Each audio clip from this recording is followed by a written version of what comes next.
ఓ వెర్రి విధవా ఆకతాయితనంగా దాని మెళ్ళ తాడు కడితే అది పెళ్లి అయిపోతుందా, అది తాళిపోటు అవుతుందా? తెంచి వాడి మొహాన కొట్టమా. మాస్టర్ గారు, మీకు ఇలా కోపం రావటం సహజమే, కానీ గోపి ఎందుకు ఇలా చేశాడో కాస్త ఆలోచించండి. మన వాణిని గోపి నగ్నంగా చూశాడట.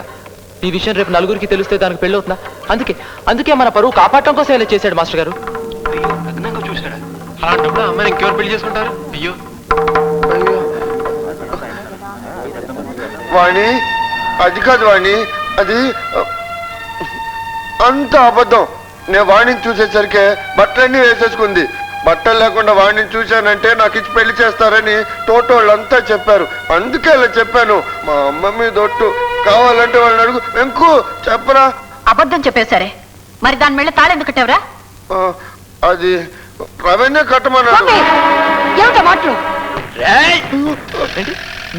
నేను దాన్ని తాళికట్టమన్నా?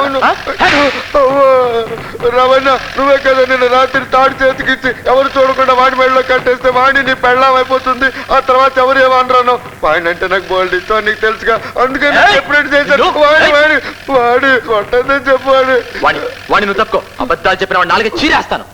10 మందిలో ఒక నిజాన్ని గొంతు పిసికి చంపేసి ఎందుకు ఒక అమాయకుడిని బెదిరించి బలవంతంగా ఒప్పించాలని చూస్తున్నావు? అవును వాడి, మొన్న కొట్టిందే ఇంకా నొప్పి పెడుతుంది. అమ్మ మీద ఒట్టు వాడిని రవణ్య చెప్పాడనే చేశాను. పోన్లే, నీకు ఇష్టం లేకపోతే నేను కట్టిస్తాడుగా, నేనే ఇప్పేస్తాను. విప్పే బాబు విప్పే. ఈ రోజు నువ్వు విప్పేస్తావు, రేపు ఇంకోటి వచ్చి కడతాడు. 10 సార్లు తాళి కట్టించుకునే దాన్ని ఈ లోకం ఏమంటుంది? చదువుకున్న అమ్మాయిగా పర్వాలేదులే.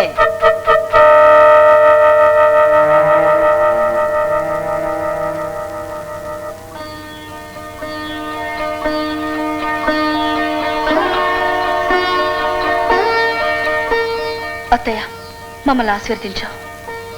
వాణి, నిర్ణయం తీసుకునే ముందు కాస్త ఆలోచించమ్మా.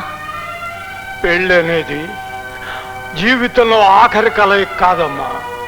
కలిసి బతుకుతూ సాగిపోయే సుదూర ప్రయాణంలో వేసే మొదటి అడుగు. ఆ అడుగుల్లో ఒక్క తప్పటి అడుగు పడితే జీవితం అంతా నరకం అవుతుంది. ఆలోచించుకో.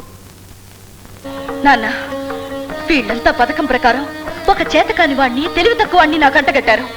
ఆడది తలుచుకుంటే పిల్లిని కూడా పులిగా మార్చగలదాం. వీళ్ళు అనుకుంటున్న ఈ చేతకాని వాణ్ణి చావగలవాడిగా మారుస్తాను.